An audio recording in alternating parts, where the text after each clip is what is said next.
ರಿವ್ಯೂಗೆ ಹೋಗೋಕ್ಕಿಂತ ಮುಂಚೆ ಈ market forces ಬಗ್ಗೆ ಹೇಳ್ಬಿಡ್ತೀನಿ. ಮಾರ್ಕೆಟ್ ಅನ್ನೋದು ಯಾವುದೋ ಒಂದು ವಿಷಯಕ್ಕೆ ಒಂದು ರಾತ್ರಿಲಿ ಸೃಷ್ಟಿಯಾಗುವಂಥದ್ದಲ್ಲ. ಹಲವು ವರ್ಷಗಳ ಕಠಿಣ ಶ್ರಮ, ಕನ್ಸಿಸ್ಟೆಂಟ್ ಪ್ರಯತ್ನ ಬೇಕೋ ಅದಕ್ಕೆ. ಹಾಗೆ ಯಾವುದೋ ಒಂದು ಕಾರಣಕ್ಕೆ ಕಟ್ಟಿರೋ ಮಾರ್ಕೆಟ್ ಬೀಳೋದು ಇಲ್ಲ, ಬಿಸ್ನೆಸ್ಸು ಹಾಳಾಗಲ್ಲ. ಇನ್ಫ್ಯಾಕ್ಟ್ ಆ ಥರ ಅನ್ಕೊಳ್ಳೋದೇ ಮೂರ್ಖತನ. ಎನಿವೇಸ್, ನಾನು ಕ್ಲಾರಿಟಿ ಕೊಡೋ ಮೊದಲೇನೆ KVN ಅವರು ಕ್ಲಾರಿಟಿ ಕೊಟ್ಟಾಗಿದೆ ಅಂಡ್ ಆ ವಿಷಯದ ಬಗ್ಗೆ ಮುಂದಿನ ವಿಡಿಯೋದಲ್ಲಿ ಮಾತಾಡ್ತೀನಿ. ಬಟ್ ಸದ್ಯಕ್ಕೆ ಟೀಸರ್ ಕಡೆ ಹೋಗೋಣ. ಸೊ ಚಾನಲ್ಗೆ ಹೊಸಬರಾಗಿದ್ರೆ ಸಬ್ಸ್ಕ್ರೈಬ್ ಮಾಡ್ಕೊಳ್ಳಿ ಅಂಡ್ ವಿಡಿಯೋ ಇಷ್ಟ ಆಯ್ತು ಅಂದ್ರೆ ಡೆಫಿನೆಟ್ಲಿ ಒಂದು ಲೈಕ್ ಕೊಟ್ಟು ಕಂಟಿನ್ಯೂ ಮಾಡಿ. 4000 ಲೈಕ್ಸ್ ಅನ್ಕೊಂಡಿದ್ದೀನಿ, ನೋಡೋಣ ಏನ್ ಮಾಡ್ತೀರಾ ಅಂತ. ಫಸ್ಟ್ ಆಫ್ ಆಲ್ ಇದರ ವಿಜುವಲ್ಸ್ ಟೀಸರ್ನ ಬಹಳ ಹಿಂದೆನೆ ಶೂಟ್ ಮಾಡಿದ್ದಾರೆ. ಐ ಥಿಂಕ್ ಹೋದ ಬರ್ಡೇ ಟೈಮಲ್ಲಿ ಗ್ಲಿಮ್ಸ್ ಅಂತ ಏನ್ ಬಿಟ್ಟಿದ್ರಲ್ಲ ಅವಾಗ್ಲೇನೆ ಇದನ್ನ ಶೂಟ್ ಮಾಡಿರ್ಬೇಕು. ಬಿಕಾಸ್ ಲುಕ್ಸ್ ಮತ್ತೆ ಕಾಸ್ಟ್ಯೂಮ್ ಇಂದ ಹಿಡಿದು ಸೆಟ್ ವರ್ಕ್ ವರ್ಗೂ ಎಲ್ಲ ಒಂದೇ ತರ ಇದೆ.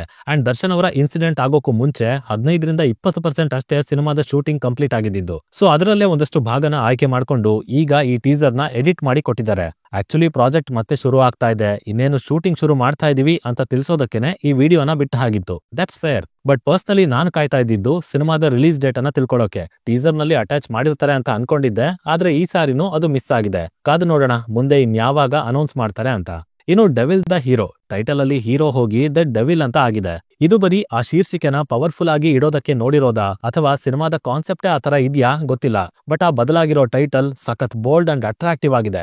ಅದೇ ತರ ಕಥೆಲಿ ಅದಕ್ಕೆ ಒಳ್ಳೆ ಅರ್ಥ ಸಿಕ್ಕಿದ್ರೆ ಸಾಕು. ಬಿಕಾಸ್ ಹಿಂದಿನ ಟೈಟಲ್ ನ ನೋಡಿದಾಗ ಆ ಟೈಮಲ್ಲಿ ಅನ್ಸಿದ್ದೇನಂದ್ರೆ ಹೀರೋ ತಾನು ಚಿಕ್ಕವನಾಗಿದ್ದಾಗಿಂದ ಸಾಕಷ್ಟು ಕಷ್ಟಗಳನ್ನ, ದುಡ್ಡಿರೋರ, ಕೆಟ್ಟವರ ದಬ್ಬಾಳಿಕೆನ ಸಹಿಸ್ಕೊಂಡು ಬೆಳೆದಿರ್ತಾನೆ. ಅಂಡ್ ಒಂದು ದಿನ ತನ್ನನ್ನ ತುಳಿತಾ ಇರೋರ್ ವಿರುದ್ಧನೇ ತಿರುಗ್ಬಿದ್ದು ಆಂಟಿ ಹೀರೋ ಅಥವಾ ವಿಲನ್ ಆಗಿ ಬದಲಾಗ್ತಾನೆ. ಹಾಗೆ ಕೆಟ್ಟ ವ್ಯಕ್ತಿಗಳ ಪಾಲಿಗೆ ಕರುಣೆ ಇಲ್ದೇ ಇರೋ ಕಟುಕ ಅಂಡ್ ಅವ್ರ ಹತ್ರ ಕಿತ್ಕೊಳ್ಳೋ ದುಡ್ಡನ್ನ ಬಡವರಿಗೆ, ಕಷ್ಟದಲ್ಲಿರೋರ್ಗೆ ಹಂಚಿ ಸಹಾಯ ಮಾಡೋ ರಕ್ಷಕ ಅನ್ನೋ ತರ ಹಲವಾರು ಅಭಿಪ್ರಾಯಗಳು ಬಂದಿದ್ವು. ಇವತ್ತಿನ ಟೀಸರ್ ನಲ್ಲೂ ಆಲ್ಮೋಸ್ಟ್ ಅದೇ ರೀತಿನೇ ಇದೆ. A man with a deep past and now with a crazy present. ಪ್ರಪಂಚ ಅವನಲ್ಲಿರೋ ಇವಿಲ್ ಆಟಿಟ್ಯೂಡ್ ನ ಬಡ್ದೆಪ್ಸಿರೋ ಹಾಗೆ, ಡೆವಿಲ್ ಆಗಿ ಬದಲಾಯಿಸಿರೋ ಹಾಗೆ.